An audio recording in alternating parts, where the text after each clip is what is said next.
नौ द्वारों में नौ द्वारों में स्थित होकर जीव उस भौतिक जगत में कार्य करता है और अपनी इंद्रिय सुख की तृप्ति करता रहता है।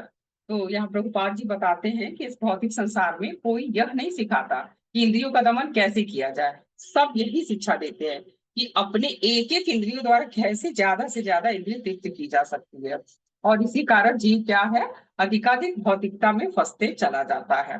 श्लोक संख्या 9 में शरीर में इंद्रियों की स्थिति के बारे में बताया जा रहा है कि दो हाँ, आंख, दो नथुने एयरपोर्ट्स तथा कहाँ है? आवाज बंद नहीं करें। हरे कृष्ण, ठीक है। तो दो तथा मुंह, ये पांचों इंद्रियां सामने स्थित हैं। दाहिने कान दक्षिणी द्वार तथा वाया कान उत्तरी द्वार, गुदा तथा शिष्ट पश्चिम की तरह स्थित द्वार है। श्लोक संख्या 10 में नेत्रों के बारे में बता रहे हैं। जो दोनों नेत्र खद्योत तथा अभिमुखी नाम द्वार हैं, इनके कारण जीव सुंदरता तथा चमकीले रूपों की तरफ आकर्षित होता है। आंखों को प्रकाश के कारण दिखाई देता है, जिस प्रकार कीट पतंगे अग्नि की तरफ आकर्षित होते हैं और अग्नि में जलकर मर जाते हैं। उसी प्रकार जब आंखें संयमित नहीं होती हैं और वो बस इंद्रिय तृप्ति में लगी होती हैं, तो जीव को आत्महत्या के मार्ग पे ले जाती हैं। श्लोक संख्या 11 में घ्राण इंद्रियों के बारे में बताया जा रहा है कि दो नासिका छिद्रों के नाम नलिनी तथा नालिनी हैं। जिस प्रकार वायु किसी के रुके नहीं रुकती, उसी प्रकार क्या होता है कि ये नथुने जो है बिना अवरोध के गंध का अनुभव करते हैं। श्लोक संख्या 12 में इस श्लोका में जीभ और कान के बारे में बताया गया है कि आपर नापक नगरी जो जीभ के बोलने के कार्य का सूचक है और बहुधन तरह तरह के व्यंजनों का सूचक है। दाया कान क्या है, पितृभू द्वार कहलाती है और वाया कान देवभू द्वार कहलाती है। श्लोक संख्या 13 में कानों के महत्व के बारे में बताया गया है कि वेदों को क्या कहते हैं, श्रुति कहते हैं, और कानों द्वारा प्राप्त ज्ञान शुद्धधर कहलाता है। और जीव केवल श्रवण के माध्यम से देवलोक, पितृलोक, यहाँ तक कि वो वैकुंठ लोक जा सकता है। सोचिए, श्रवण में इतनी शक्ति है कि सिर्फ श्रवण के द्वारा ही वैकुंठ लोक जाया जा सकता है। प्रभुपाद जी भी बता रहे हैं कि हम जिस प्रकार के शास्त्रों को सुनेंगे, अध्ययन करेंगे, उसी प्रकार की हमारी क्या होती है, चेतना होगी, हमारी वृत्ति होगी, हमारा सोच उसी के अनुसार बनेगा। तो मनुष्य जीवन में हमारे पास दो ऑप्शन होते हैं, प्रवृत्ति मार्ग और निवृत्ति मार्ग। हम जिस प्रकार का श्रवण करेंगे उसी प्रकार का हम मार्ग चुनेंगे। और आप लोगों ने हमेशा ये अनुभव भी किया होगा कि जैसे जनरली हम लोग जब भक्ति में लगे रहते हैं तो हमारी चेतना वैसी ही रहती है। जहां हम भौतिक टच में आते हैं, इवन कि कहीं बाहर निकले कोई ऐसे गाने भी अगर सुन लिए, तो फिर दिमाग में वो गाने के धुन चलते रहते हैं। फिर हमें ये याद करना पड़ता है कि नहीं, हम ये क्या सुन रहे हैं या क्या ये हमारे दिमाग में घूम रहा है। ऐसा होता है और जनरली सभी के साथ होता है। तो हमको अपने मन को लगाना पड़ता है इधर भक्ति में। श्लोक संख्या 14 में इसमें जनेंद्रियों का पतन का मार्ग बताया जा रहा है कि जनेंद्रियों को दुकर्म कहा जाता है और बुधा निरित्र कहलाता है। इसे असुरी द्वार बोला जाता है। जो जीव काम वासना में लिप्त रहते हैं। और माता जी देखिए, कोई स्लाइड पे लाइनिंग ठीक कर रहा है। हरे कृष्ण। हरे कृष्णा माता जी। प्रभु जी वो यहाँ से पता नहीं चल पाता कि कौन कर रहा है। ओके ओके, ठीक है माता जी, ठीक।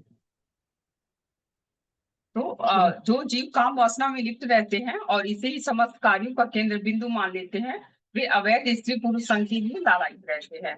ऐसे जीव और समाज का क्या होता है, पतन हो जाता है।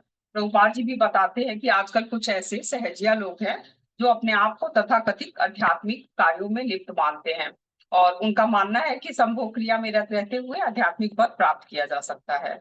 तो सामान्य निष्कर्ष यही है कि ऐसे लोगों के कार्यों से वृंदावन तो क्या पतित हो चुका है, फिर भी आध्यात्मिक दृष्टि से वृंदावन एक ऐसा स्थान है जहाँ समस्त पापी पुरुष कुत्ते, सुअर तथा बंदरों के रूप में जन्म लेकर उभरते हैं। तो बिना इंद्रियों का दमन किए हम आध्यात्मिक उन्नति कभी प्राप्त नहीं कर सकते, चाहे वो ब्रह्मचारी हो, चाहे वो गृहस्थ हो, ये सब पर लागू होता है। जितना ही शरीर के लिए आवश्यक है उतना ही हमें अपने इंद्रियों का भोग करना चाहिए। खाना और सोना भी उतना ही आवश्यक है कि जितना शरीर को स्वस्थ रखा जा सके। अगर ठीक है कि अगर 6 घंटे सोना शरीर के लिए सही है, तो हमको 6 घंटे ही कोशिश करना चाहिए। अब 7 घंटे 8 घंटे सोएंगे तो ये भक्ति में भी बाधा है और आध्यात्मिक उन्नति में तो बाधा है ही।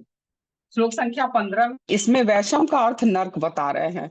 तो पुरंजन वैशस जाता है, इसका अर्थ है कि वह नर्क में जाता है। वहां उसके साथ गुदा नामक कर्मेंद्रियां लुब्धक रहता है और पुरंजन में अपने अंधे साथियों एवं पांव के माध्यम से सभी प्रकार के कार्यों को करता है। तो श्लोक संख्या 16 और 17 में गुणों के प्रभाव के कारण जीवात्मा अपने को कर्ता मान बैठती है। तो मनुष्य की बुद्धि को क्या बताया गया? रानी बताया गया। मन तथा बुद्धि प्रकृति के गुणों द्वारा प्रभावित होते हैं और उसी के अनुसार उसके हृदय में संतोष, उल्लास या मोह का अनुभव होता है।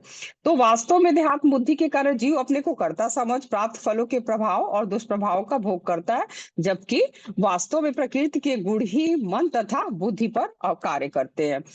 तो अभी तक नारद मुनि ने अध्याय 25 में जो बताया था उसका ये एक तरह से रिवीजन किया गया है और आगे के 4-5 श्लोकों में 26 और 27 में जो कहानी बताई गई है ये उसका रिवीजन है। तो अध्याय 25 में यह था कि किस तरह पुरंजन अपनी नगरी बसाता है और कैसे अपने दोस्तों के साथ अलग अलग कार्य करता है। तो श्लोक संख्या 18, 19 और 20 में शरीर को 5 घोड़े वाला क्या बताया गया है? रथ बताया गया है। श्लोक संख्या 18, 19 और 20 में कि इस श्लोक में बता रहे हैं कि पुरंजन शरीर रूपी रथ पर बैठकर जिसमें इंद्रिय रूपी घोड़े लगे हैं तथा जिसके पाप और पुण्य रूपी 2 पहिए हैं और जिसकी मन रूपी रस्सी को बुद्धि रूपी सारथी खींच रहा है। तो यह रथ दिन रात दौड़ता है किंतु कोई प्रगति नहीं कर पाता। अच्छा, कोई ये बताएगा कि कोई दिन रात प्रगति क्यों नहीं कर पाता है? माता जी, क्योंकि दिन रात प्रगति से नहीं कर रहे, क्योंकि हम लोग इसी में ही ऊपर नीचे लोगों में घूम रहे हैं, हमारा केवल समय ही कट रहा है।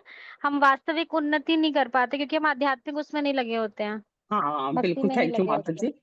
हाँ बहुत अच्छा, क्योंकि हम जो भी प्रगति करते हैं भौतिक क्षेत्र में और फिर वो है कि वो तो नष्ट हो जाता है। तो बस यही कारण है। थैंक यू माता जी।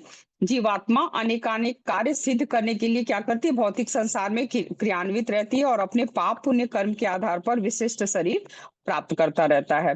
किंतु यह देहांतर जीव की प्रगति नहीं है। वास्तविक प्रगति तो तब है कि जब जीवात्मा को नया शरीर ग्रहण ही न करना पड़े। श्लोक संख्या 21 और 22 में इसमें काल के बारे में बता रहे हैं। श्लोक संख्या 21 इसमें 27वें चैप्टर में चंडवेग के बारे में वर्णन है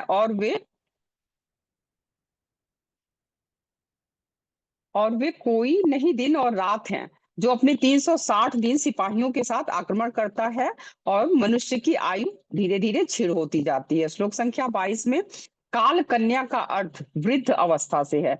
इसमें बताया गया है कि जो भक्त है उनके ऊपर यमन राज, मृत्यु तथा उसकी बहन जरा, बुढ़ापा को कोई कोई प्रभाव नहीं पड़ता, लेकिन जो कृष्ण भक्ति में नहीं लगे होते हैं वे यमन राज और उसकी बहन के वश में आ जाते हैं। श्लोक संख्या 23, 24 और 25 में इसमें जीव पर पड़ने वाले 3 प्रकार के क्लेशों का वर्णन है। तो यमराज के अनुचर सैनिक जो हैं वो शरीर तथा मन के विभिन्न क्लेश हैं। 3 प्रकार के क्लेश सभी भक्त जानते हैं, फिर भी अगर कोई जल्दी बता सकता है तो बता दे। आदि दैविक, आदि भौतिक, आदि अध्यात्म। हाँ जी जी प्रभु जी, थैंक यू। तो और 2 प्रकार के ज्वार जो है टाइफाइड और निमोनिया से जीव तरह तरह की परेशानियां तकलीफों को झेलता है, लेकिन देहात्म बुद्धि के कारण उसके भोगने की इच्छा कम ही नहीं होती है और वह भूल जाता है कि वह समस्त प्रकार के कष्टों से अलग है और वह क्या है? सत्यचित आनंद है, ये वो भूल जाता है। तो वह इस शरीर तथा भौतिक तत्वों से सर्वथा भिन्न है और वास्तव में जीवात्मा का स्वभाव ही नहीं है कि शरीर में रहने का, लेकिन जबरदस्ती इसमें रह रहा है और इसमें रह के वो आनंदित रह रहा है और इसी आनंद को प्राप्त करने के लिए तरह तरह के जीव प्रयास कर रहा है। तो श्लोक संख्या 26 और 27 में देहात्म बुद्धि बंधन का कारण है। भगवान ने सभी जीवों को स्वतंत्र इच्छा दी है, किंतु जीव उसका क्या करता है? गलत इस्तेमाल करता है। प्रसाद को छोड़कर वो मांस खाता है, भगवान के रूप के प्रति आसक्ति की बजाय स्त्री पुरुष के प्रति आसक्त होता है, भगवान की शरण को ठुकरा कर प्रकृति के तीनों गुणों की शरण लेता है और जो ये मानसिकता है कि मैं ही भोगता हूँ उसके भव बंधन का कारण है और इसी भव बंधन के कारण जीव अनादिकाल से विभिन्न योनियों में फंसा हुआ है और दुख भोग रहा है।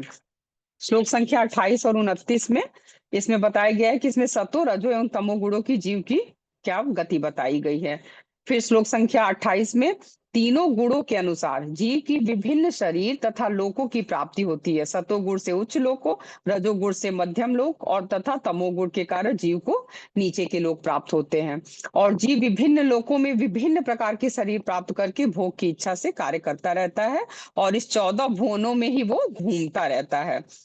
जैसे कि मान लीजिए कि उदाहरण में हम इसको भी देख सकते हैं कि फैक्ट्री में आप देखते हो कि बहुत से फैक्ट्रियों में बिल्कुल असामान्य तापमान पे भी बहुत से मजदूर कार्य करते हैं। तो अगर देखा जाए तो कुछ इस तरह की जो सिचुएशन है और इस कंडीशन में हम काम करते हैं, तो एक तरह से वो नर्क ही है। फिर आप देखेंगे कि श्लोक संख्या 29 में तमोगुणी जीव की गति को बताते हुए नारद मुनि कहते हैं कि कितना दुर्भाग्यशाली है यह जीवात्मा जो भगवान का अंश है और भगवान की ही तरह सत्य चित आनंद है, लेकिन अपने स्वभाव को भूल करके देहात्म बुद्धि के कारण नर नारी पशु पक्षी देव दानव बंधनों में बंधा हुआ है और एक कैदी की भांति क्या कर रहा है, संघर्ष कर रहा है। अपने भौतिक भोगों की इच्छा के कारण माया के वशीभूत होकर जीव कभी मालिक कभी नौकर, कभी दास कभी स्वामी, कभी राजा कभी रंक बनता है और बार बार क्या होता है, वही जन्म मृत्यु के चक्कर में फंसा हुआ है। इसमें एक हमारा श्लोका भी है, वो सभी को पता होगा, फिर भी अगर किसी को है तो बताएगी। हमारे से रिलेटेड एक श्लोका है भगवत गीता का। देवी ऐसा गुणमयी, देवी एषा हाँ गुणमयी मन्माया दुरत्यया। हाँ हाँ, माँ में वह प्रपद्यन्ते माया में तरह। माया में थैंक यू तरह माता जी। हाँ बिल्कुल। हाँ, तो इसमें जब जीवात्मा को माया रूपी भूत लग जाता है तो वो सब कुछ बदल जाता है। जीव को कृष्ण चेतना में रहना चाहिए तो वो माया चेतना में रहता है। उसके मुख से कृष्ण नाम कृष्ण कथा निकलना चाहिए तो प्रजल्पा निकलता है। और यह सब तब तक चलता रहता है जब तक कि किसी गुरु के हम संपर्क में नहीं आते या जीव नहीं आता। तो जब जीव गुरु की शिक्षाओं को सुनता है और भगवान से प्रार्थना करता है कि वह इस भौतिक संसार में नहीं रहना चाहता है, तभी तब वह उनकी भक्ति करना चाहता है और इस जंजाल से निकलने की प्रार्थना करता है और इस बात का ज्ञान हो जाता है कि वह भगवान का नित्य दास है और इस अवस्था को भूलने के कारण कर्म के बंधन में बंधा हुआ है। तब भगवान उसे भक्तों का सानिध्य प्रदान करते हैं और भक्तों के सानिध्य में भगवान की, गुरु की, वैष्णव की सेवा करता है। तब वह माया के चंगुल से छूट पाता है और उसे भगवान के चरण कमलों की प्राप्ति होती है। श्लोक संख्या 30 से 31 में जीव की तुलना किससे की गई है, कुत्ते से की गई है। इन श्लोकों में जीव की तुलना उस भूखे कुत्तों से की गई है जो भोजन के लिए इधर उधर भटकता रहता है। प्रारब्ध के अनुसार उसे कभी दुत्कार तो कभी दुत्कार कर भोजन मिलता है और उसी प्रकार जीवात्मा भी अपने कर्मों के अनुसार विभिन्न योनियों में भटकता है और उसे कर्मों के हिसाब से कभी उच्च स्थान तो कभी निम्न स्थान प्राप्त होता है। तो कुत्ते दो प्रकार के होते हैं, एक लावारिस कुत्ता और एक दूसरा ऐसे कुत्ते जिनके मालिक होते हैं। तो जिन कुत्तों के मालिक होते हैं वे सामान्य मनुष्यों की तुलना में ज्यादा सुविधाओं में अच्छी तरह से रहते हैं, जो अक्सर आप लोग देखते भी हैं। तो अगर हमें कुत्ता ही बनना है तो बुद्धिमान मनुष्य भगवान श्री कृष्ण का ही कुत्ता बनना पसंद करेगा, क्योंकि भौतिक जीवन में कुत्ता कभी नीचे गिरता है तो कभी ऊपर उठता है, लेकिन आध्यात्मिक जीवन में जो कुत्ता है वो हमेशा सुखी रहता है। भक्ति विनोद ठाकुर भी कहते हैं कि अगर मुझे कुत्ता बनना है तो मैं किसी वैष्णव का कुत्ता बनना पसंद करूंगा। तो यह होती है एक वैष्णव की, एक भगवान की भक्त की भावना। आज जब हम भौतिक जीवन में देखते हैं कि सब में एक दूसरे का बास बनने की होड़ लगी हुई है, मालिक बनने की होड़ लगी हुई है और उनको शिक्षा भी उसी प्रकार दी जा रही है, जबकि वैष्णव शिक्षा यह होती है कि हमें सदा अपने गुरु, वैष्णव तथा भगवान के चरणों की सेवा में अपना जीवन समर्पित कर देना चाहिए। एक कुत्ते की तरह उनका आज्ञाकारी बनकर उनकी सेवा करनी चाहिए। और कुत्ता जिस प्रकार जूठा खाकर अपना जीवन व्यतीत करता है उसी प्रकार हमें संतों का उच्छिष्ट खाकर जीवन व्यतीत करना चाहिए। और ऐसा करने से क्या होगा, हमें जन्म मृत्यु के चक्र के बंधन से मुक्ति मिल जाएगी। श्लोक संख्या 32, 33 और 34 में भौतिक प्रयासों से नहीं बल्कि केवल भगवान की भक्ति से छुटकारा मिलता है। तो कोई भी यह नहीं जानना चाहता है कि वो दुखी हो, किंतु दुखों को दूर करने का जो प्रयास वो करता है वह विफल हो जाते हैं और उसका क्या है, संघर्ष ऐसे ही चलता रहता है। तो एक प्रकार के कष्ट के निवारण के लिए दूसरे प्रकार के कष्ट में पड़ना पड़ता है। जैसे मान लीजिए कि निर्धनता के कष्ट को दूर करने के लिए हम कठिन परिश्रम करते हैं और जब निर्धनता से तो हम छूट जाते हैं तो फिर लेकिन अनेक प्रकार के अन्य कष्टों जैसे शारीरिक, मानसिक, सामाजिक समस्याओं से घिर जाते हैं। मतलब कष्टों का क्रम जो है वो अनवरत चलता रहता है, वो खत्म नहीं होता है। तो सर पर उठाए बोझ से छुटकारा पाने का एकमात्र तरीका यही है कि उसे उठाकर जमीन पर रख दिया जाए, न कि उस बोझ को सर से उठाकर कंधे और कंधे से हटाकर हाथों में ले लिया जाए। कष्टों से छुटकारा पाने के सारे भौतिक प्रयास इसी श्रेणी में आते हैं। हमने शीघ्रता से अपने गंतव्य पर पहुंचने के लिए मोटर कारों का निर्माण किया, और जब जाम के कारण हम ट्रैफिक में फंसने लगे, फिर जाम से बचने के लिए चौड़ी चौड़ी सड़कों का निर्माण किया। लेकिन सड़क पर वाहनों की भीड़ बढ़ती जा रही है और प्रदूषण की क्या स्थिति है ये आप सभी को पता ही है। तो भौतिक संसार क्या है, कितना भी आप प्रयास कर लीजिए, कष्ट खत्म होने नहीं है। एक कष्ट खत्म होगा, दूसरा पहले से ही खड़ा रहेगा। तो भौतिक संसार कष्टप्रद है, और इसे छुटकारा पाने का सिर्फ और सिर्फ एकमात्र रास्ता है, क्या है? भगवान की शरणागति है। इसको हमें समझना होगा। जब तक हम अपनी समस्याओं को का भौतिक समाधान खोजने की अविद्या से जागेंगे नहीं, तब तक कोई हमारी मदद नहीं कर सकता है। परपट में प्रभुपाद जी बताते हैं कि नारद मुनि प्रहलाद महाराज की शिक्षा को बताते हुए कहते हैं कि वास्तविक सुख यही है कि हम कृष्ण की भक्ति कर अपने घर वापस चले जाएं, न कि अपने सुखों की पूर्ति के लिए तरह तरह के भव्य आयोजनों में अपना समय, धन और परिश्रम गंवाते रहें। आध्यात्मिक प्रकाश की शरण में जाना ही वास्तविक प्रयास है। प्रभुपाद जी बता रहे हैं कि बिछड़ा हुआ पुत्र अपने पिता के पास चला जाए, यही समस्या का वास्तविक समाधान है। इसलिए ही कृष्ण भावना का प्रचार सबसे बड़ा दान और सबसे बड़ा परोपकार है। एक फोड़े को ठीक करने के लिए एक व्यक्ति कई तरह के लेप लगाता है, लेकिन जब वो डॉक्टर के पास जाता है तो डॉक्टर उसका खून साफ करने की दवा देता है, और उसके सारे फोड़े क्या होते हैं? ठीक हो जाते हैं। उसी प्रकार जब हम कृष्ण भक्ति में आते हैं तो हमारे सारे कष्टों के मूल का नाश हो जाता है। जब हम कष्टों के निवारण के लिए भौतिक मार्गों को चुनते हैं तो हम नए प्रकार के कष्टों के चंगुल से में फंसने से बच जाते हैं। लेकिन अगर हम अपने कष्टों का अपना प्रारब्ध मानकर भगवान की शरण में जाते हैं तो ये सारे कष्ट खुद ब खुद समाप्त हो जाते हैं। प्रभुपाद जी ने कहा है कि जिस प्रकार हमारे जीवन में कष्ट आते हैं, यदि हम कृष्ण भक्ति करते हैं तो न चाहते हुए भी सुख हमारे जीवन में आते रहते हैं, जो कि मुझे लग रहा है सभी भक्तों ने ये अनुभव किया होगा। तो ठीक है, हमारा यहीं तक श्लोका था। अब इसके आगे प्रभु जी आप लोगों को बताएंगे, और मुझसे जो भी त्रुटि हुई है मैं सभी भक्तों से क्षमा मांगती हूँ, और आप हरि सबके चरणों बोल, में हरि कोटि बोल, कोटि हरि प्रणाम। बोल, हरि हरि बोल। बोल, हरि थैंक हरि यू माता बोल, जी। हरि बोल, हरि हरि। हरि बोल, हरि बोल, हरि हरि बोल। तो श्लोक संख्या 35, 36 और 37 ये नाम जी बता रहे हैं। कष्ट तब कोई हम कष्ट पाते हैं, उसका निवारण का तरीका एकमात्र यही है कि हम नींद से हरे जग जाए। कृष्णा। प्रभु जी आवाज आपकी क्लियर नहीं है, माता जी की तो क्लियर थी आवाज। ये भी दे दे। एक सेकंड माता जी। अब जा रही है क्लियर? ठीक है प्रभु जी, पहले से बेटर है। अच्छा, तो जिस प्रकार स्वप्न में हमको जो कष्ट मिलता है, उसका निवारण का एकमात्र तरीका यही है कि हम जग जाएं स्वप्न से। उसी प्रकार अविद्या का निवारण विद्या से ही होता है। जैसे इसमें बताया गया कि सपने में आने वाले कष्ट से हम किसी को दोषी नहीं ठहरा सकते। ऐसी कोई टेक्नोलॉजी नहीं बनी है जो स्वप्न के कष्ट को दूर कर सके। इससे बचने का एकमात्र तरीका ये है कि हम जग जाएं। अविद्या जिसके कारण हम कष्ट में हैं, उससे छुटकारा पाने का एकमात्र तरीका यही है कि भगवत भक्ति या भागवत का श्रवण। अच्छा, मतलब यहाँ ये बताया जा रहा है कि हमें भागवत सुनने से हमारे कष्टों का निवारण हो जाएगा। इसको हम एक एग्जाम्पल से ऐसे समझ सकते हैं। कोई ये पूछ सकता है कि भागवत सुनने से कैसे हमारे कष्टों का निवारण हो जाए, तो इसका एक एग्जाम्पल से हम समझ सकते हैं। मान लीजिए हम किसी बस में जा रहे हैं, बड़ी बस में बहुत भीड़ है, उसका एसी भी काम नहीं कर रहा है, हमें बैठने की जगह नहीं मिली है। तो अगर हमारे दिमाग में ये बात है कि हमारा ये सफर कुछ देर का है, उसके बाद हमारी जो मंजिल आने वाली है वो बहुत अच्छी है, तो हमें जो बस इस यात्रा के दौरान जो कष्ट मिलेगा उससे हमारे ऊपर कोई प्रभाव नहीं पड़ेगा। लेकिन वही दूसरी तरफ अगर कोई व्यक्ति ऐसा है जो इसी यात्रा को अपना पूरा मान ले रहा है, कि अपना सब कुछ मान ले रहा है, उसको बहुत सारा कष्ट उठाना पड़ेगा और सारे कष्ट से वो परेशान होगा। तो इसी प्रकार जब हम भागवतम सुनते हैं, हम अपने गुरु की वाणी को सुनते हैं, तो हमारी अविद्या का नाश होता है। हमें ये पता चलता है कि हमारा जो हमें कष्ट मिल रहा है वो हमारे शरीर को मिल रहा है, न कि मुझे मिल रहा है, और मैं इस शरीर से अलग हूँ। 36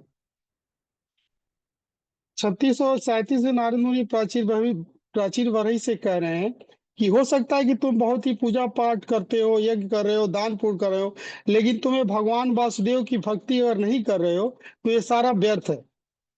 लोग कई बार ये सोचते हैं कि वे बहुत पुण्य आत्मा है, बहुत पूजा पाठ कर रहे हैं, बहुत दान पुण्य कर रहे हैं, लेकिन अगर वो भक्ति और भगवत भक्ति नहीं कर रहे हैं तो फिर ये उसी तरह से है कि हम सर का बोझ उठा के कंधे पर रख दिए।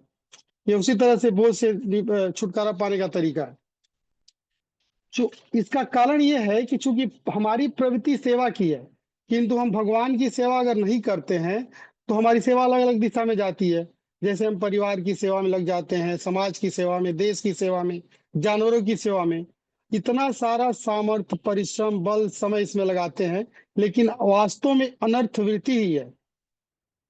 गुरुजन बताते हैं कि काम, क्रोध, लोभ, मोह, मद, मत्सर ये सारे तो अनर्थ हैं ही। इसके साथ ही अगर हमारी जितनी क्रियाएं जो कृष्ण भक्ति से हटकर हैं वे सब अनर्थ की ही श्रेणी में आती हैं।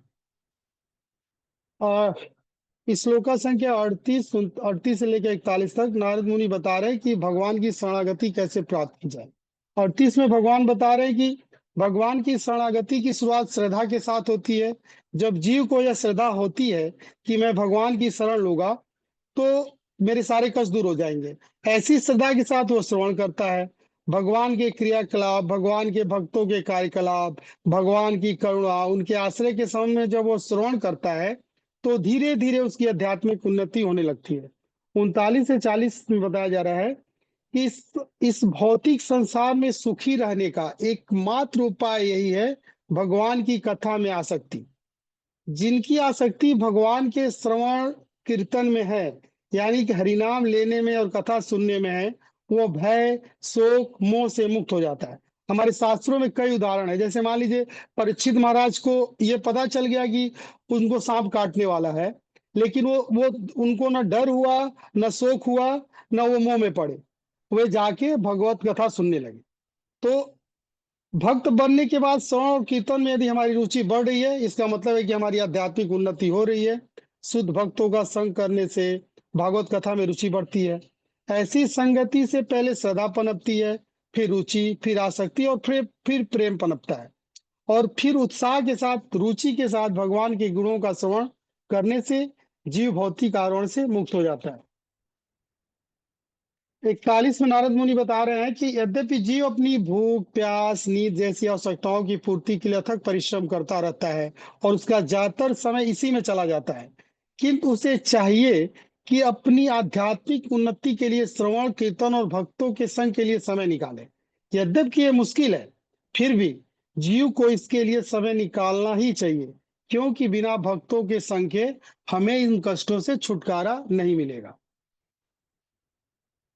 इस श्लोका संख्या 42 से लेकर 44 तक इन श्लोकों में बताया जा रहा है कि बिना गुरु और भक्तों के संग के जीव भक्ति नहीं कर सकता। मुख्य बात इस श्लोका में नारद मुनि बता रहे हैं कि जो लोग ऐसा सोचते हैं कि वो अकेले में या निर्जन स्थान में जाकर भगवान के चरण कमलों में अपने इंद्रियों को समर्पित कर लेंगे, मंदिर जाने की आवश्यकता क्या है, या भक्तों को संग करने की क्या आवश्यकता है, तो नारद मुनि यहाँ बता रहे हैं कि ब्रह्मा, शिव, मनु, सारे प्रजापति, वशिष्ठ जैसे महर्षि इत्यादि तप, ध्यान, ज्ञान के कारण अत्यंत शक्तिशाली हैं, और वे वैदिक ज्ञान और साहित्य पर आधिकारिक रूप से बोल सकते हैं, और वे नित्य भगवान का साक्षात दर्शन भी करते हैं, लेकिन वे फिर भी भगवान को नहीं जान पाते, जबकि हमेशा भगवान की चर्चा करते रहते हैं। तो हम जैसे बद्ध जीवों के लिए कैसे संभव है कि अकेले में हो भगवान की अपने इंद्रियों को भगवान के प्रति समर्पित कर देगा। यहाँ परिपट में परिपात बता रहे हैं कि हमारा अधिकार ही नहीं है और न ही हमारा सामर्थ्य है कि हम अकेले भजन कर पाए। शारीरिक आवश्यकताओं में हम इतने व्यस्त रहेंगे कि हमारी भक्ति में रुचि ही नहीं रहेगी। हो सकता है कि भाव में आकर कभी 1 घंटा, कभी आधा घंटा हम भगवान के सामने आंसू बहाएं, लेकिन फिर हमारा भाव उड़ जाएगा और हम अपने भौतिक जीवन में लग जाएंगे। इसीलिए भक्तों की संगति अति आवश्यक है। केवल ज्ञान से भक्ति नहीं होती, भक्तों के आश्रय में भक्ति होती है।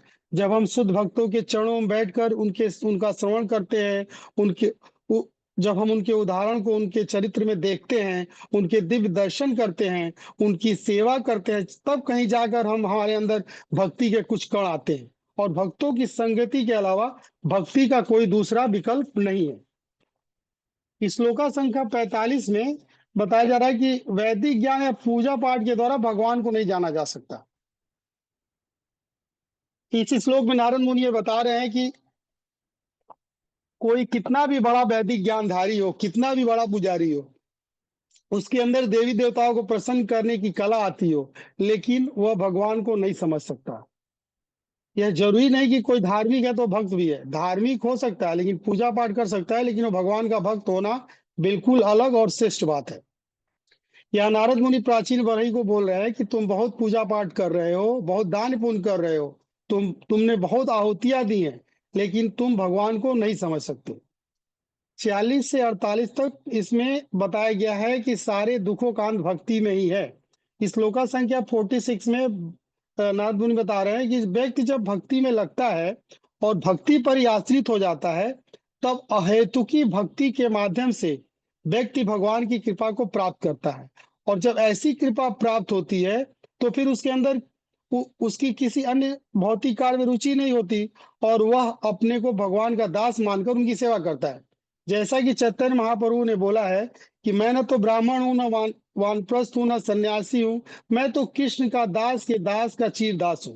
जब इस भाव से व्यक्ति गुरु की शरण में जाता है तो भक्ति कर पाता है। ज्ञानी और कर्मी भगवान की भक्ति नहीं कर सकते।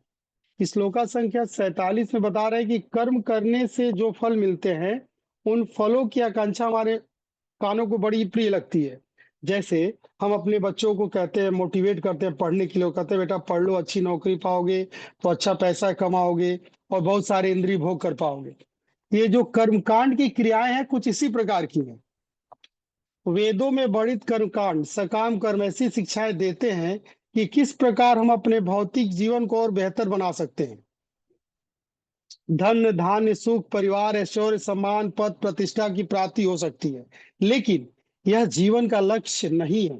शास्त्रों में नास्तिकों को बुद्धिहीन बताया गया है। वैदिक अनुष्ठानों को अपने जीवन का लक्ष्य मानने वालों को अल्प मेधसा यानी कम बुद्धि वाला बताया गया है। लेकिन जो जीव चैतन्य महाप्रभु के आदेशों पे चलता है उसे सुमेधसा यानी बुद्धिमान बताया जाता है। इस श्लोका संख्या 48 में बता रहे हैं कि वेदों का मुख्य उद्देश्य है भगवान को जानना और अपने नित्य धाम वापस जाना। जब हम अपने नित्य धाम जाने के लिए प्रयासरत रहते हैं तभी हम सुमेधसा कहलाते हैं। जब तक हम इधर उधर भटकते रहेंगे हम अल्पमेधसा यानी कम बुद्धि वाले की श्रेणी में बने रहेंगे। यदि आप इसको ऐसे हम समझ सकते हैं कि यदि हम दुकान पे जाएं और दुकानदार बोले कि ये चीज बहुत महंगी है लेकिन इसका उपयोग बहुत कम है, और दूसरी तरफ वो कहे कि इसकी कीमत बहुत कम है लेकिन इसका उपयोग बहुत ज्यादा है, तो हम निश्चित रूप से दूसरी चीज खरीदेंगे। लेकिन जब इसकी बात आती है तो हम कर्मकांड में उलझ जाते हैं, और कर्मकांड में ब्राह्मणों को बुलाना पड़ता है, शुद्धता का ध्यान रखना पड़ता है, बड़े बड़े आयोजन करने पड़ते हैं, और इन सब का लाभ क्या मिलता है? कुछ क्षण के लिए भौतिक सुख। लेकिन भगवान का संकीर्तन करना, भगवान के नाम का जाप करना कितनी सरल है, कितना आसान है, और इससे सर्वोच्च सिद्धि मिलती है। लेकिन हम इसको छोड़ के कर्मकांड की तरफ जाते हैं। और श्लोका संख्या 49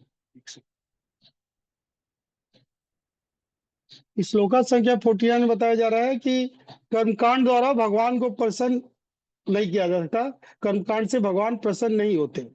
नारद मुनि प्राचीन बरही को बता रहे हैं 49वें श्लोक में कि केवल कर्मकांड करने, यज्ञ करने या पशुओं की बलि देने से भगवान की प्राप्ति नहीं हो सकती।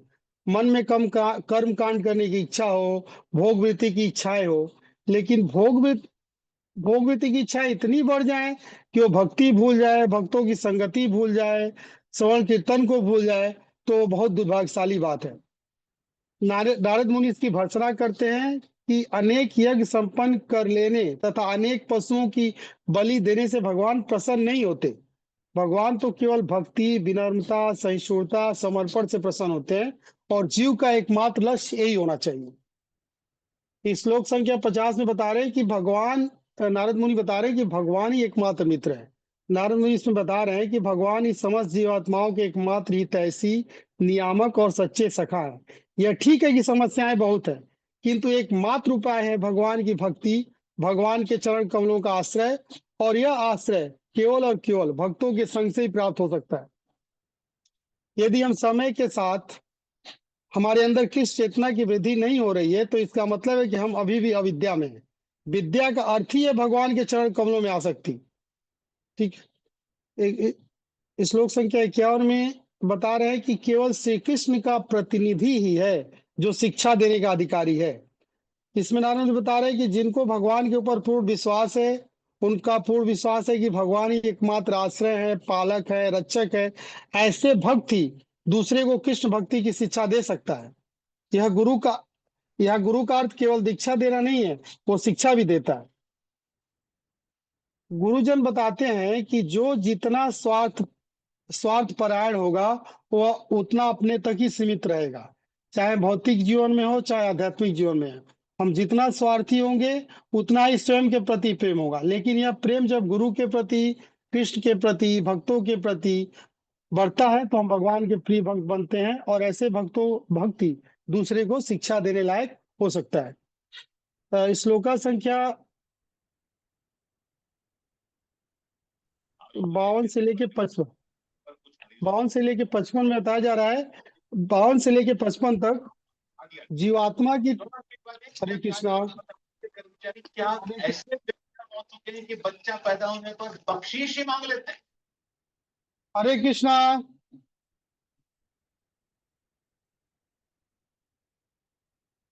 श्लोक संख्या 52 से लेके 55 तक में जीवात्मा की तुलना जो की गई है, वो की गई है हिरण से की गई है। ये इतना लंबा वचन के बाद भगवान नारद मुनि एक छोटी सी कहानी सुनाते हैं।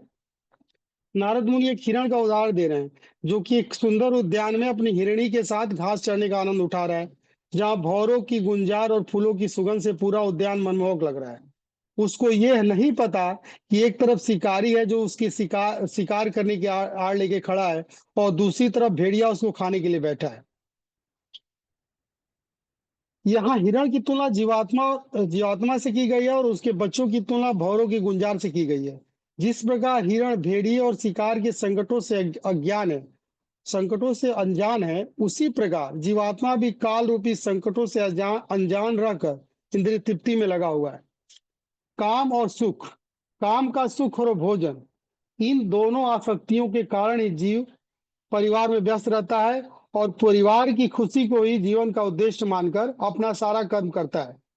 पत्नी और बच्चों की आसक्ति में इतना लिप्त रहता है, वो हिरण की तरह, कि वो इस बात पर ध्यान ही नहीं रहता उसका कि उसका जीवन धीरे धीरे समाप्त हो रहा है। साधु का काम है आसक्तियों को काटना। हम सबको गुरु की बातों को अपने जीवन में उतारना चाहिए, ताकि हम अपने जीवन के केंद्र में कृष्ण को रख सकें। इस श्लोक संख्या 54 में बताया जा रहा है कि गुरुजन ये बताते हैं कि जरूरी नहीं है कि पत्नी और बच्चे हर परिस्थिति में माया के ही समान हो। यदि उनके कारण गृहस्थ आश्रम में भगवान की विस्मृति हो जाए, तो फिर हर वस्तु बंधन का कारण है। किंतु अगर गृहस्थ आश्रम में भगवान केंद्र में है, तो वो घर जो है बैकुंठ के समान है। भक्ति विनोद ठाकुर जी कहते हैं कि जिस परिवार में भजन कीर्तन होता है और परिवार के सारे लोग गुरु भगवान की सेवा में लगे रहते हैं, ऐसे परिवार गोलोक वृंदावन की तरह है। लेकिन उसी परिवार में यदि आसक्ति के कारण भगवान की विस्मृति हो जाए, तो यह बड़ी निंदनीय स्थिति है, और ऐसा घर नरक के समान है। इस श्लोक संख्या 55 में नारद मुनि प्राचीन बरोई को बता रहे हैं कि हिरण और कोई नहीं, वो आप ही हो, और आप ऐसी स्थिति को त्याग दो। शास्त्रों के निर्देश है कि हम सभी के लिए होते हैं। शास्त्रों के निर्देश हम सभी के लिए होते हैं। जिसको ये दिया जा रहा है उसके लिए नहीं है, यानी प्राचीन बरोई के लिए नहीं है, हम सबके लिए है। परिपट में प्रभुपाद बता रहे हैं कि ज्ञान कांड और कर्म कांड विष के प्याले के समान है, लेकिन जीवात्मा इसे अमृत का प्याला समझकर पीता जा रहा है, और अलग अलग योनियों में जन्म लेता रह रहा है। प्रभुपाद जी बता रहे हैं परिपट में कि बहुत सारे बंधन हमारे जीवन में है, बहुत सारी आसक्तियां हमारे भौतिक जीवन में है, लेकिन नारद मुनि राजा को सलाह दे रहे हैं कि वह शुद्ध साधुओं का संग करे। बीमारी बहुत है, इलाज एक ही है, गुरु का आश्रय, गुरु की सेवा, उनके उपदेशों का स्मरण तथा उस पर अमल। जो शिष्य इस प्रकार से आगे बढ़ता है तो देवता भी उसकी सहायता करते हैं और उससे आगे बढ़ाते हैं। जीव को अपने कल्याण का पता नहीं है, इसलिए साधु को उसको प्रेरित करना होता है। साधु के लिए तो ये उचित है कि वो एकांत में जाके कुटी में रहकर अपना भक्ति करे, लेकिन वो जीव के बीच जीव के कल्याण के लिए आता है, न कि अपने किसी स्वार्थ के लिए। श्लोक संख्या 56 और 57 में प्राचीर भी इस बात को स्वीकार कर रहे हैं कि सारे साधुओं को भगवत ज्ञान नहीं होता। प्राचीन श्लोकों में नारद मुनि से कह रहे हैं कि सारे अध्यात्मवादी एक ही स्तर पे नहीं होते। कई बार यह भी लोगों के अंदर भ्रांति होती है कि ठीक है कि इस कान में हमें ज्ञान मिल रहा है, लेकिन बाकी भी तो इच्छा क्या दे रहे हैं ये देखना होता है। संत मिले, लेकिन वे सब कर्म कांड का ज्ञान दे रहे हैं।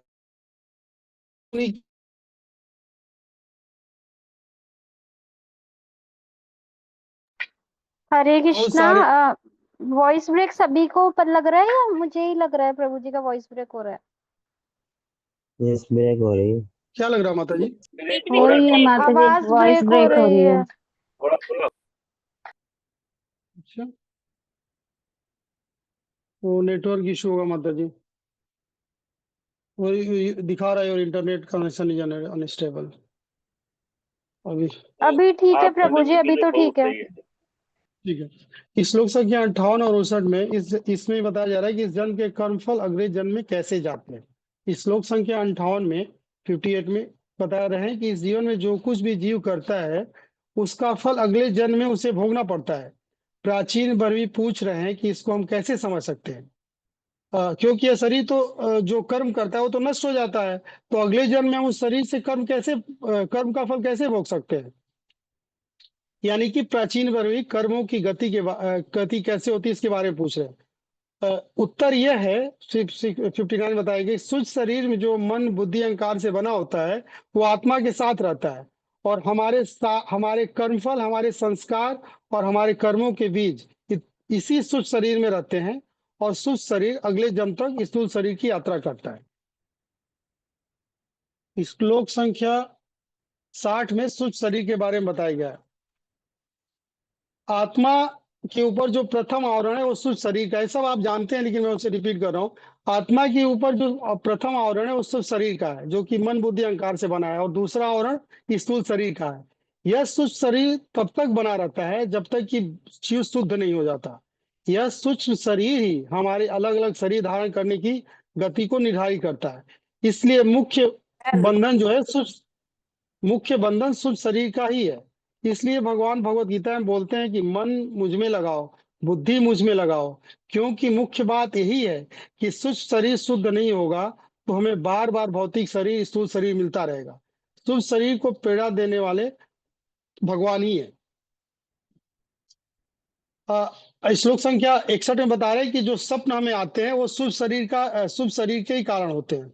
जब हम स्वप्न देखते हैं उस समय हमारी स्थूल शरीर निष्क्रिय पड़ा रहता है। तब वो कौन सी गति करता है जिसके द्वारा हम स्वप्न देखते हैं। स्वप्न का अनुभव इतना स्पष्ट होता है कि हम घबरा जाते हैं, कभी आनंदित हो जाते हैं, कभी डर जाते हैं।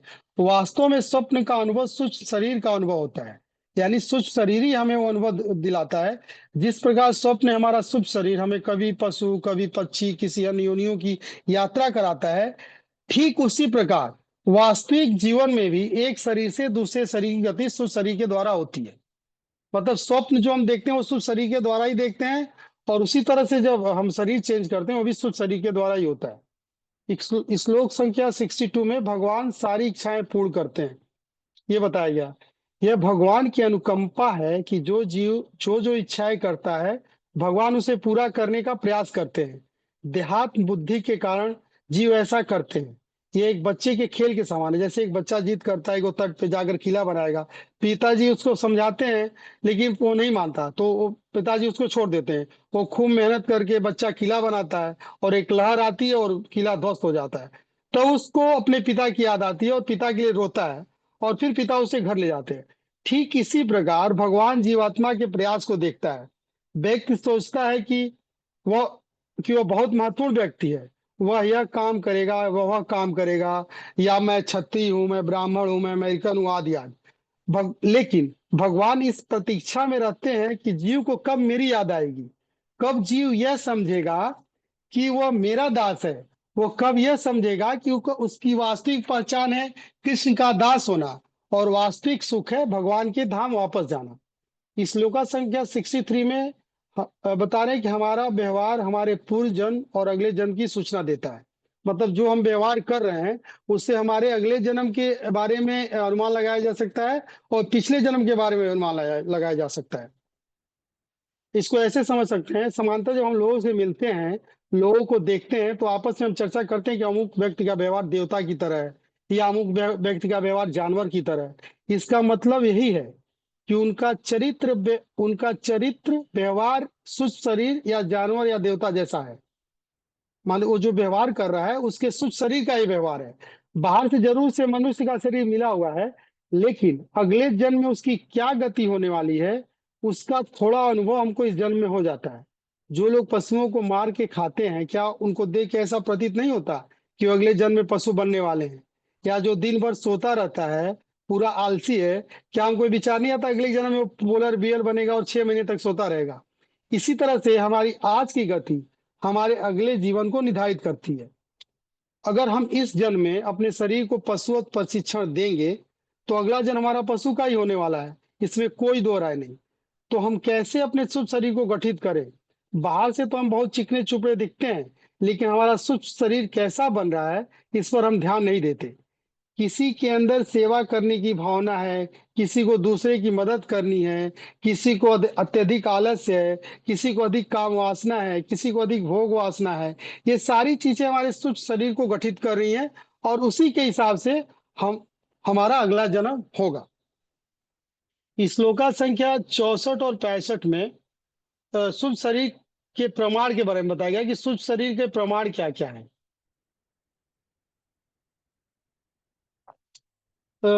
कभी कभी हमारे साथ कुछ ऐसी घटनाएं होती हैं, हमने सब में अनुभव किया होगा। कभी कभी हमें हमारे ऐसा अनुभव होता है, हमें या स्वप्न में ऐसी चीजें देखते हैं जिनका हमारे जीवन से कोई संबंध नहीं है, इस जीवन से कुछ लेने देना नहीं होता। ऐसी घटनाएं, ऐसा अनुभव स्वप्न शुद्ध शरीर से का कारण है हमारे शुद्ध शरीर में स्टोर हुई मेमोरी। हमारा शुद्ध शरीर हमारे संस्कारों का संग्रहालय होता है। अगर मान लीजिए हम उड़ने का सपना देख रहे हैं, तो इससे अनुमान लगा सकते हैं हम कि हम पूर्व जन्म में या तो देवता होंगे या किसी पक्षी योनि में होंगे। इसी प्रकार हम देखते हैं कि कोई बच्चा जन्म से वैज्ञानिक की तरह काम करता है, कवि रहता है, भक्त होता है, तो सब सारे उसके सूक्ष्म शरीर के प्रमाण हैं। इसलिए सूक्ष्म शरीर के संग्रहालय में से हमें कचरा निकाल कर भगवान की भक्ति के शुद्ध संस्कार भरने हैं। इस श्लोक संख्या 65 में बताया गया कि इस श्लोक संख्या 65 में बताया जा रहा है कि हमारी आदतें सूक्ष्म शरीर का प्रमाण है। सूक्ष्म शरीर का एक अन्य प्रमाण है कि व्यक्तियों के अलग अलग व्यवहार हैं। कई व्यक्तियों को किसी विशेष चीज से बचपन से डर लगता है, किसी को जल से, किसी को अंधेरे से, किसी को अकेले में डर लगता है। इन सभी का कारण उनके पिछले जन्म के अनुभव हैं, जो कि सूक्ष्म शरीर में संस्कार के रूप में संचित हो गए हैं। इसी तरह से किसी को मीठा पसंद है, किसी को तीखा, किसी को अन्य चीजें, ये सारे हमारे सूक्ष्म शरीर के अनुभव होते हैं। जो कुछ मन में आ रहा है, जो कुछ अनुभव में आ रहा है, इसका मतलब यही है कि पिछले जन्म में उसका अनुभव हमने किया है। इस श्लोक संख्या 66 में ये बताया जा रहा है कि हम शुद्ध शरीर जैसा बनाएंगे, हमारा अगला जन्म वैसा होगा। व्यक्ति अपनी गति स्वयं समझ सकता है, उसकी अगली गति क्या होने वाली है। जिस प्रकार की उसकी चेतना होगी, उसी प्रकार का उसका अगला सजीवन होगा। अगर हमारी चेतना में कृष्ण है तो हमें उनके लोक में स्थान मिलेगा, और यदि मैं और मेरा की मानसिकता से ग्रसित हैं, तो उसी आधार पर हमें नए शरीर और लोक की प्राप्ति होगी। हमारा शुद्ध शरीर एक संग्रहालय की तरह होता है, इसीलिए संग्रहालय से कचरा निकालना है और भगवान की शुद्ध भक्ति भर के संस्कार भरने हैं।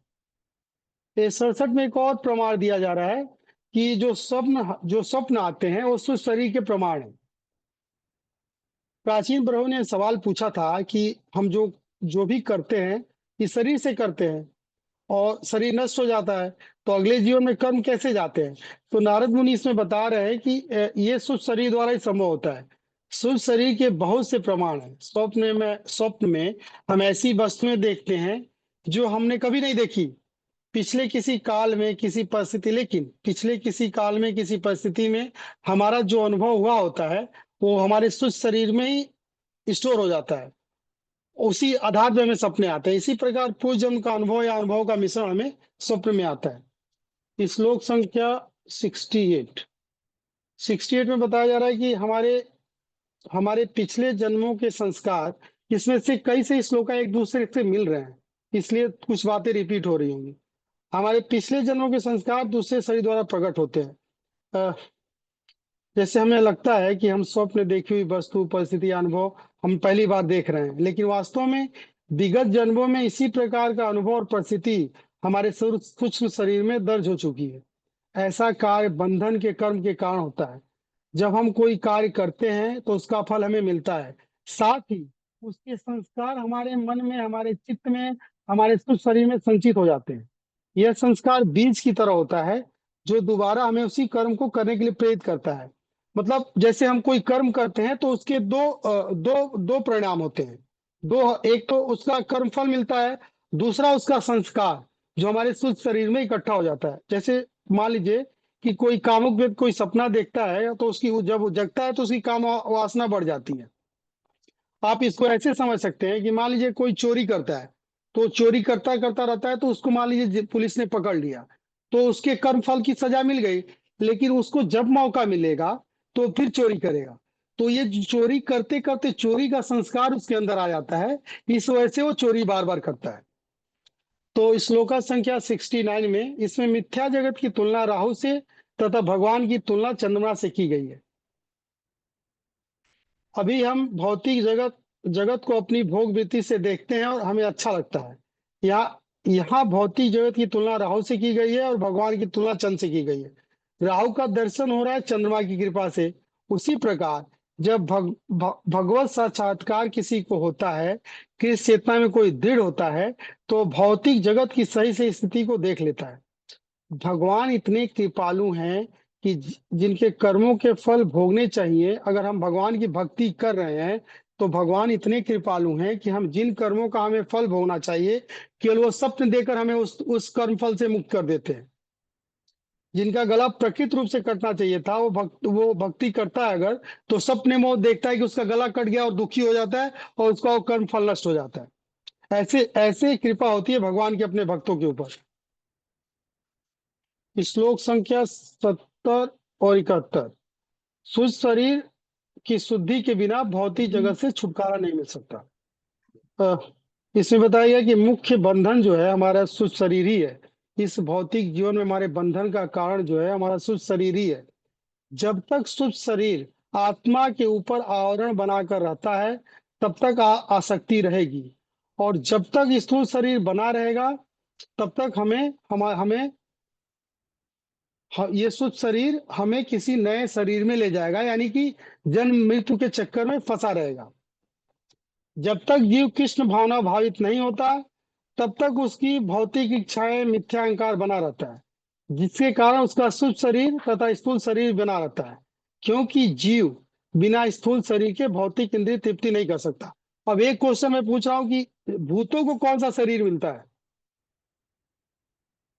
जो भूत प्रेत की योनि होती है उसको कौन सा शरीर मिलता है? सूक्ष्म शरीर ही नहीं मिलता। जी जी, शरीर शुद्ध शरीर मिलता सूक्ष्म नहीं, शरीर। शुद्ध शरीर में ही रहते हैं कुछ दिन तक, जब तक हाँ। उनका कर्मफल जो होता है। हाँ, शुद्ध शरीर में रहते हैं और वो देखते हैं इंद्रिय तृप्ति की अलग अलग शरीरों में घुसते रहते हैं। क्योंकि हम इंद्रिय तृप्ति तभी कर सकते हैं जब हमारे पास इंद्रियां हो, हमारे पास स्थूल शरीर हो। 71 में बता रहे हैं कि सूक्ष्म शरीर की जो गति है वो बहुत प्रबल होती है। हम बहुत गहरी निद्रा में हो या मूर्छा के समय, कभी कभी बहुत बीमारी या मृत्यु के समय हो सकता है कि स्थूल शरीर की गति बंद हो जाए, लेकिन उस स्थिति में भी सूक्ष्म शरीर की गति चलती रहती है। जैसे हमने देखा होगा ऑपरेशन के समय दवा इंजेक्शन की में तो हम हमारी वो सारी जो इंद्रियां हैं, मतलब जैसे मान लीजिए हमारे पैर में इंजेक्शन लगा तो पैर तो सुन्न हो जाएगा, लेकिन हमारा सूक्ष्म शरीर उस समय भी कार्य करता रहता है। जब तक सूक्ष्म शरीर और स्थूल शरीर भगवान की सेवा में है, भक्तों की सेवा में है, गुरु की सेवा में है, तब उसका शुद्धिकरण तभी हो सकता है, नहीं तो उसका शुद्धिकरण नहीं हो सकता।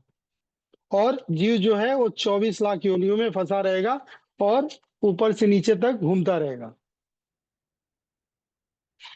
इस श्लोक संख्या 72 में बता रहे हैं कि उम्र बढ़ने के साथ साथ इंद्रियों की शक्तियां प्रबल होती है। इंद्रियों की शक्ति बाल्यकाल में उतनी प्रबल नहीं होती, लेकिन जैसे जैसे बच्चा बड़ा होता है इंद्रियां प्रबल होती जाती हैं। जैसा कि 5 साल के बच्चे के अंदर काम वासना है, लेकिन हो सकता है कि वो प्रदर्शित ना हो, वो समय के हिसाब से प्रदर्शित होगी जब बच्चा बड़ा होगा। सूक्ष्म एवं स्थूल शरीर एक दूसरे पर निर्भर रहते हैं। सूक्ष्म शरीर की इंद्रियां जिस अनुपात में बढ़ेंगी उसी अनुपात में सूक्ष्म शरीर भी, स्थूल शरीर की इंद्रियां जिस अनुपात में बढ़ेंगी उसी अनुपात में सूक्ष्म शरीर भी परेशान करेगा, और जिस अनुपात में सूक्ष्म शरीर की भावनाएं बढ़ेंगी उसी हिसाब से स्थूल शरीर भी कार्य करेगा।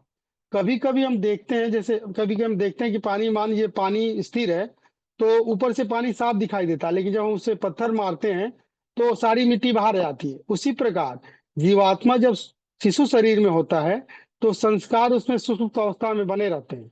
उम्र बढ़ने के साथ ही सारे संस्कार कर्म दिखने लगते हैं। इसलिए भक्ति सरस्वती महाराज जी कहते हैं कि ये जो जगह है वो जेंटलमैन के लिए नहीं है। यहाँ जो भी आया है वो अपराधी है। हम किसी बच्चे को देख के नहीं कह सकते कितना मासूम है, कितना सीधा साधा है। ये वो अगर उस भौतिक शरीर में आया है, इसका मतलब वो अपराधी है, उसने कोई ना कोई अपराध किया है। यहाँ बता रहे हैं, सरस्वती महाराज बता रहे हैं कि केवल भगवान के कुछ शुद्ध भक्त ही ऐसे होते हैं जो जीवात्माओं के उद्धार करने के लिए आते हैं, नहीं तो बाकी सब ऐसे ही हैं।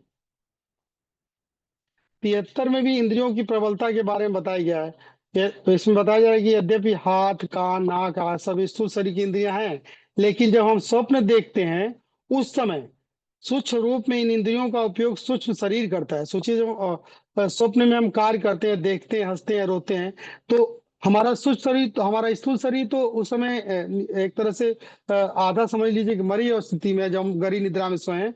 लेकिन उस समय भी स्वप्न देखते हैं तो हमारी इंद्रियां काम करने लगती हैं, स्थूल इंद्रियां। तो ये कौन कराता है? यह सूक्ष्म शरीर ही कराता है। तो ये बताया जाए कि सूक्ष्म शरीर इतना प्रबल है। इस श्लोका संख्या 74 में जीव की बद्धता का कारण बताया गया है कि इंद्रिय और इंद्रिय विषय ही जीव की बद्धता का कारण है। जीव 5 कर्म इंद्रियों जिससे वो कर्म करता है और 5 ज्ञान इंद्रियों जिससे वो ज्ञान अर्जित करता है, मन के प्रभाव में तथा तीनों गुणों के प्रभाव में वह 5 प्रकार के इंद्रिय विषयों का भोग करता है, और इसी भोग प्रवृत्ति के कारण वह कर्म बंधन में फंसता जाता है और विभिन्न योनियों के चक्कर लगाता रहता है। कोई एक प्रश्न बता सकता है क्या कि जैसे सबके अंदर, तो जनरली देखा जाए तो सबके अंदर ज्ञान इंद्रियां होती हैं, कर्म इंद्रियां होती हैं, तो क्यों सब की सोच अलग अलग होती है? क्यों सब अलग अलग होते हैं? प्रभु जी, हमारे पूर्व जन्मों की भी चेतना होती है, जो हमारे सूक्ष्म शरीर आते हैं उसकी बिल्कुल, भी वो उसका चेतना रीजन होती है। सिर्फ शरीर। थैंक यू माता। इसका रीजन केवल स्थूल शरीर ही है। स्थूल शरीर जिस अवस्था में रहेगा हमारा अगला स्थूल शरीर उसी अनुरूप मिलेगा। इसलिए स्थूल शरीर जब भगवान की सेवा में लगेगा तब चेतना शुद्ध होगी, मन शुद्ध होगा, क्रिया शुद्ध होगी, व्यवहार शुद्ध होगा, और तब हमारा अगला जो जन्म होगा वो भी शुद्ध होगा। श्लोक संख्या 75 76 इसमें सूक्ष्म शरीर के देहांतर के बारे में बताया जा रहा है इन श्लोकों में। अ, अ, जैसे ये इसमें ना नारद मुनि एक इली कीड़ा होता है उसका उदाहरण दे रहे हैं कि जब एक इली कीड़ा एक पत्ते से दूसरे पत्ते पे जाता है तो पहले वो दूसरे पत्ते को पकड़ लेता है, फिर वो पहले पत्ते को छोड़ता है। ठीक उसी प्रकार जब हम इस जीवन में रहते हैं और हमारा अगला जीवन निर्धारित हो जाए, हमारा अगला स्थूल शरीर जब निर्धारित होता है, तब हमारा सूक्ष्म शरीर इस स्थूल शरीर को छोड़ के और दूसरे उस स्थूल शरीर में जाता है, और नए शरीर का निर्माण जीव की मानसिक आसक्ति के आधार पे होता है। जैसा कि में आप स्मरण भावन तम जो श्लोका दी है उसके हिसाब से, यदि हमारी इंद्रिया, हमारा मन भोग के प्रति आसक्त रहेगा तो शरीर को छोड़ने की हमारी इच्छा नहीं रहेगी। देखिए अब कई बार ऐसा होता है कि बुढ़ापे में भी बड़ी आसक्ति बनी रहती है। कई बुढ़े हैं, बुजुर्ग लोग हैं जो चल फिर नहीं पाते, फिर भी उनको अपने शरीर के प्रति आसक्ति बनी रहती है। तो प्रभुपाद बता रहे हैं कि हमारे मन ही हमारी समस्त गतियों को निर्धारित करेगा। हमें उच्च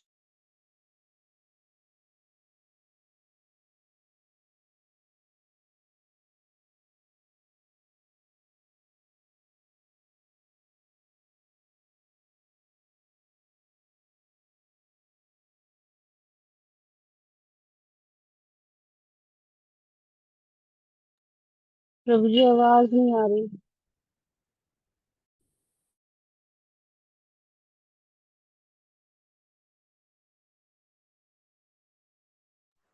हरे कृष्णा। प्रभु जी आवाज नहीं आ रही है आपकी।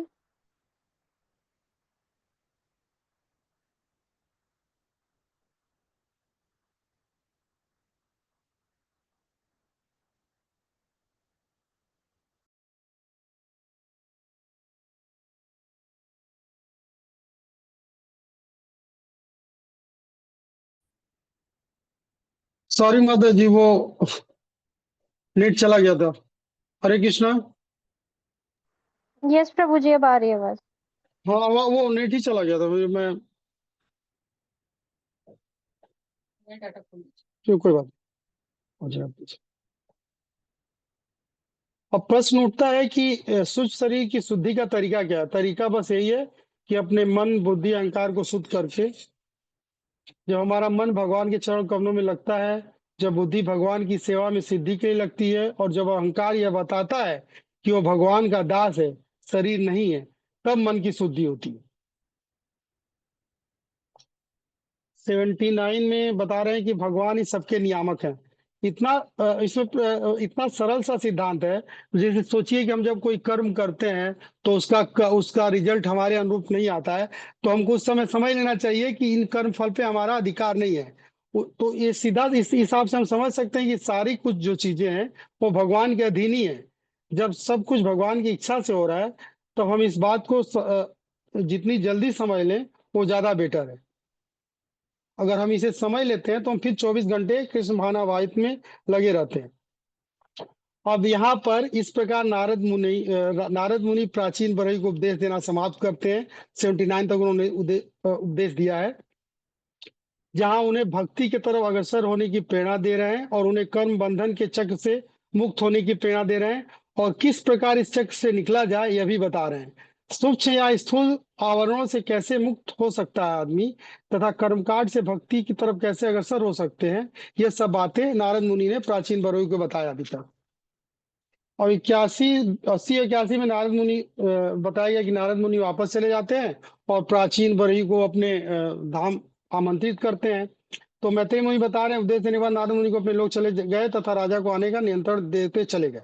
नारद मुनि से उपदेश लेने के बाद प्राचीन बरही ने अपना राजपाट तुरंत छोड़ दिया। उसने अपने पुत्रों की प्रतीक्षा भी नहीं की, जो कि बाहर गए हुए थे तपस्या करने, और उनको संदेश छोड़ के कि नागरिकों की रक्षा करो, वो कपिल आश्रम चले गए और जाके तपस्या करने लगे।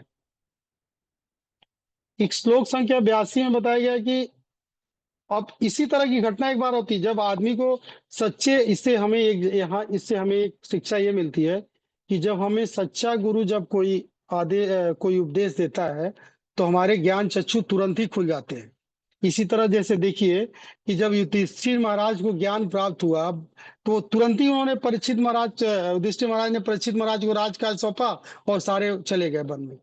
तो शुद्ध भक्त का, शुद्ध गुरु का ये प्रभाव पड़ता है हमारे ऊपर। इस श्लोक संख्या 82 में बताया जा रहा है कि जब व्यक्ति अपने मन को भगवान गोविंद के चरणों में आसक्त करता है, तब वह सारी भौतिक आसक्तियों से अपने आप को मुक्त हो जाता है, जैसा कि प्राचीन बरही के बारे में इस श्लोक में बताया गया है। भगवान की प्रेम भक्ति में लगे रहने के बाद वे माया के चुंगल से छूट गए और भगवान के ही समान ही उन्हें आध्यात्मिक पद मिला। और इसके बाद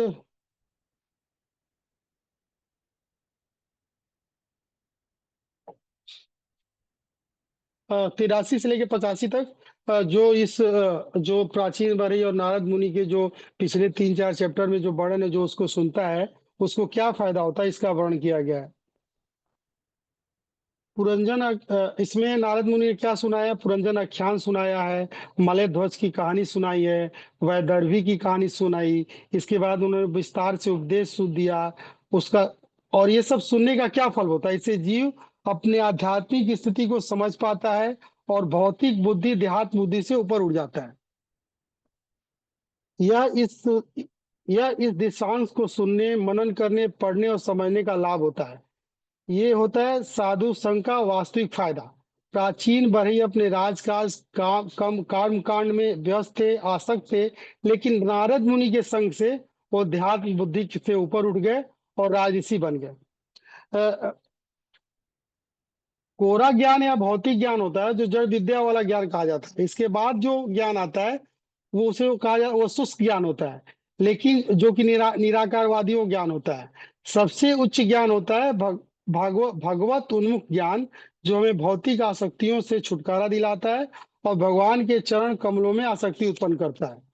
यानी कि और ये बताया गया कि जो इसको सुनता है उसे वो अपने देहात बुद्धि से ऊपर उठकर भगवान की सेवा में, गुरु की सेवा में संलग्न रहता है और उसका कल्याण होता है। Thank you. आप सभी भक्तों को प्रणाम और धन्यवाद सुनने के लिए, और गलतियों को क्षमा करें, प्रयास करें। अरे